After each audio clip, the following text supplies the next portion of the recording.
Bismillahirrahmanirrahim. Assalamualaikum warahmatullahi wabarakatuh.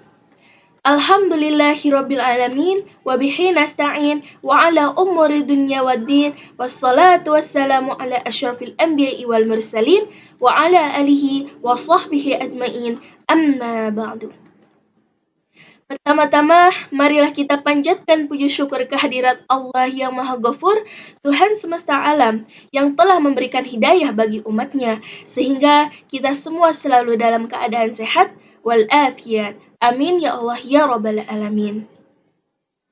Perkenalkan, kami dari kelompok 5 yang beranggotakan saya sendiri, Sabrina Kafkat Haya, nomor absen 29, Salwa Hauran Nisa, nomor absen 30, Salwa Salsabila, nomor absen 31, Sarah Ardelia, nomor absen 32, Sela Nurrahmi, nomor absen 33, dan Yesa Nazna Khairani, nomor absen 34. Akan mempresentasikan tentang metode penafsiran Al-Quran.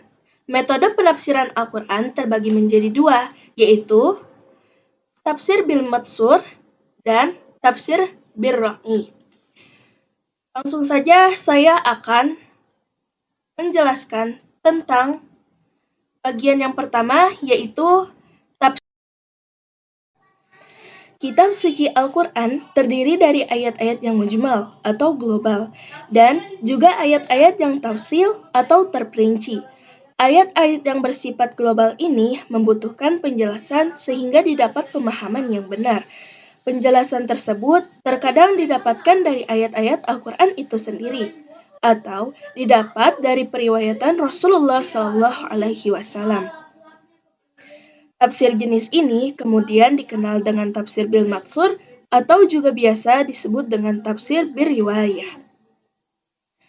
Menurut Manna Al-Qattan adalah yang berdasarkan pada riwayat yang sahih sesuai, yaitu menafsirkan Al-Quran dengan Al-Quran atau dengan sunnah karena ia berfungsi menjelaskan kitab Allah atau dari apa yang diriwayatkan oleh para sahabat karena merekalah yang paling mengetahui kitab Allah atau dari apa yang dikatakan oleh tokoh-tokoh tabi'in karena mereka pada umumnya menerima dari sahabat. Dalam hal ini, ulama berbeda pendapat dalam memberikan batasan makna tafsir ini, seperti Az-Zarqani membatasi pada penafsiran Al-Quran dengan Al-Quran, Al-Quran dengan sunnah Nabi SAW, dan yang didapatkan dari sahabat. Beliau tidak memasukkan tabi'in dikarenakan para tabi'in banyak yang menggunakan Israiliyat dalam penafsiran mereka, sedangkan Az-Zahabi memasukkan tabi'in dalam tafsir bil maksur dengan mencukupkan termaksud dalam kitab-kitab tafsir bil maksur. Jenis-jenis tafsir bil matsur. A. Tafsir Al-Quran dengan Al-Quran. Bentuk tafsir ini dapat kita temukan pada penafsiran kata dengan kata dalam ayat, atau ayat dengan ayat lain dalam satu surat, atau ayat dengan ayat pada surat yang lain. Contoh tafsir ini dalam Quran surat Al-Fatihah ayat 6 dengan ayat 7 yang artinya tunjukkanlah kami pada jalan yang lurus, yaitu jalan orang-orang yang engkau beri nikmat, bukan jalan orang-orang yang engkau murkai dan juga bukan jalan orang-orang yang sesat. B. Tafsir Al-Quran bisunnah.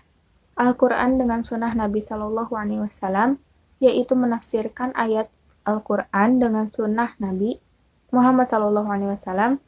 Contohnya, Ibnu Mardawi meriwayatkan dari Al-Bara bahwa Rasulullah SAW ditanya tentang firman Allah dalam surat Quran surat An-Nahl ayat 88, yang artinya orang-orang kafir dan menghalangi manusia dari jalan Allah, akan kami tambahkan kepada mereka siksaan di atas siksaan. Dia berkata, kalajengking yang berbentuk seperti lebah-lebah yang panjang yang menyengat mereka di neraka jahanam. C. Tafsir Al-Quran dengan pendapat sahabat. Telah dijelaskan di awal bahwa ada perbedaan batasan dalam tafsir bil matsur. Perkataan sahabat dimasukkan dalam kategori tafsir bil ma'thur atau tafsir biriwayah.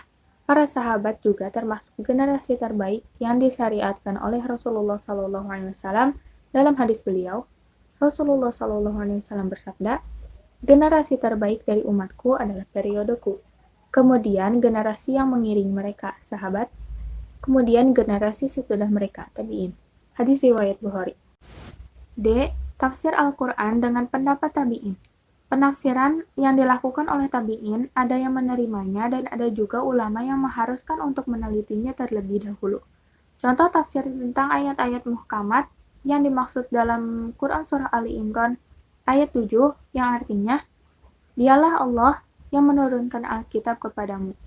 Pada ayat-ayat muhkamat, itulah isi pokok-pokok Al-Quran dan yang lain mutasyabihat.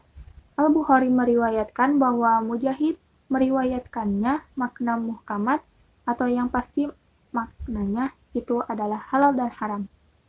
Kelebihan tafsir bil matsur.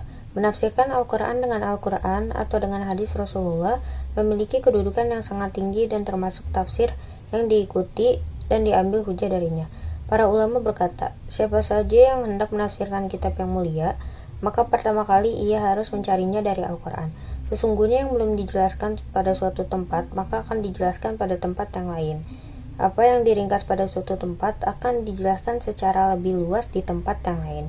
Imam Asy-Syafi'i mengatakan, segala sesuatu yang diputuskan oleh Rasulullah adalah hasil dari pemahaman beliau terhadap Al-Quran. Kekurangan tafsir bil matsur. Pertama, bercampurnya antara riwayat yang sahih dengan riwayat yang tidak sahih, sehingga memungkinkan bercampurnya dengan faham zindik. 2. Sering dijumpai kisah-kisah Israiliyat yang kebanyakan dari dongeng, tahayul, dan hurufat. 3. Memungkinkan dari sebagai pengikut mazhab mengklaim pendapat sahabat sebagai dalil dan hujah dari pendapat mereka. Contoh kitab-kitab tafsir bil matsur. 1. Jami al-Bayan fi Tafsir Al-Quran karya Abu Ja'far Muhammad Jarir At-Tabari, wafat 923 Masehi. 2. Bahar al-Ulum karya Nasir bin Muhammad As-Samarkandi. 3. Al-Kasyaf wa al-Bayan an Tafsir Al-Quran karya Abu Ishaq As-Salafi. 4. Ma'alim al-Tanzil karya Muhammad Al-Husain Al-Bagawi, wafat 1122 Masehi. 5. Al-Muharrar Al-Wazir fi Tafsir Al-Kitab Al-Azir karya Abu Muhammad Andalusi.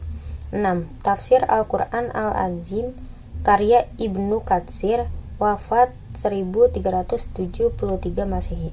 7. Al-Jawahir Al-Hisan fi Tafsir Al-Quran karya Abu Zaid As-Salabi. 8. Ad-Dur Al-Mansur fi At-Tafsir bi Al-Matsur karya Jalaluddin As-Suyuti, wafat 1505 Masehi. Yang kedua yaitu tafsir birrai. Pengertian tafsir birrai. Tafsir birrai sering disebut juga dengan tafsir bidiriyah. Kata diriyah merupakan sinonim dari kata rayun yang berarti mengerti atau adraka, menyangka, mengira atau menduga. Kata rayun juga bisa diartikan dengan i'tikad, akal pikiran, ijtihad atau qiyas.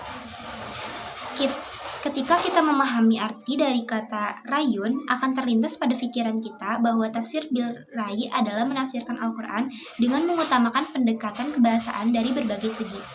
Dengan kata lain, menafsirkan Al-Quran berdasarkan pada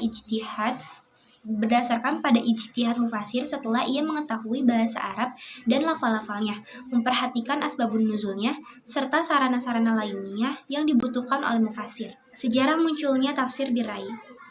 Tafsir birrai adalah corak penafsiran Al-Quran yang muncul setelah tafsir bil matsur, sebagai akibat munculnya banyak disiplin ilmu pengetahuan pada saat itu di tengah masyarakat Islam. Meskipun tafsir pada corak ini lebih menitik beratkan pada ijtihad atau pendapat musafir. Seperti Az-Zamkhasyari lebih menekankan pada telaah balaghah, Imam Al-Qurtubi pada hukum-hukum syara, Imam An-Nasaburi dan An-Nasafi lebih pada ilmu qiraat dan kebahasaannya. Di samping itu juga, interaksi kaum muslimin dengan Yunani dan agama lain juga memberikan warna dalam menafsirkan ayat-ayat Al-Quran, yaitu pada tafsir birrai. Macam-macam tafsir birrai. Tafsir Birai Al-Mahmudah ialah tafsir Al-Quran hasil dari ijtihad yang jauh dari kebodohan dan penyimpangan. Tafsir ini sesuai dengan sistematika bahasa Arab, tergantung kepada metodologi yang tepat dalam memahami ayat Al-Quran. Penafsiran terhadap Al-Quran yang berdasarkan pada pemikiran yang memenuhi persyaratan dan bersandarkan kepada makna-makna Al-Quran diperbolehkan dan dapat diterima. Tafsir semacam ini disebut tafsir yang terpuji atau tafsir yang sah, dan diperbolehkan dengan dua syarat, yaitu satu, ijtihad yang dilakukan tidak keluar dari nilai-nilai Al-Quran dan As-Sunnah. Kedua, tidak bertentangan dengan tafsir pada corak yang pertama, yaitu tafsir bil maksur. Tafsir birai madmumah yaitu penafsiran yang hanya bertumbuh pada pemahaman akliyah saja. Istinbat hukum yang dilakukan hanya berdasarkan akal dan logika dan tidak sesuai dengan syariat Islam. Tafsir semacam ini ditolak dan dicela. Ulama yang menolak tafsir corak ini memberikan alasan-alasan, diantaranya adalah hanya berdasarkan pada penalaran semata dan tidak dibenarkan menurut Al-Quran surah Al-Isra ayat 36, yang artinya, dan janganlah kamu mengikuti apa yang tidak mempunyai pengetahuan atasnya. Sesungguhnya pendengaran, penglihatan, dan hati akan dimintai pertanggungjawaban. Serta dijelaskan dalam hadis Rasulullah Shallallahu Alaihi Wasallam, barang siapa berkata tentang Al-Quran dengan logikanya semata, maka silahkan mengambil tempat duduknya di neraka. Hadis riwayat Tirmidzi. Rasulullah Shallallahu Alaihi Wasallam adalah orang yang paling berhak menafsirkan dan menjelaskan Al-Quran berdasarkan Quran Surat An-Nahl ayat 44, yang artinya, agar kamu menerangkan pada manusia apa yang diturunkan kepada mereka dan agar mereka memikirkan. Tradisi para sahabat dan tabi'in yang sangat berhati-hati ketika berbicara tentang penafsiran Al-Quran. Abu Bakar As-Siddiq pernah ditanya tentang Quran Surat Abasa ayat 31, yang artinya, dan buah-buahan serta rumput-rumputan. Ia menjawab, langit manakah yang menaungiku dan bumi manakah yang akan menyanggaku? Jika aku mengatakan tentang kalamullah sesuatu yang tidak aku ketahui.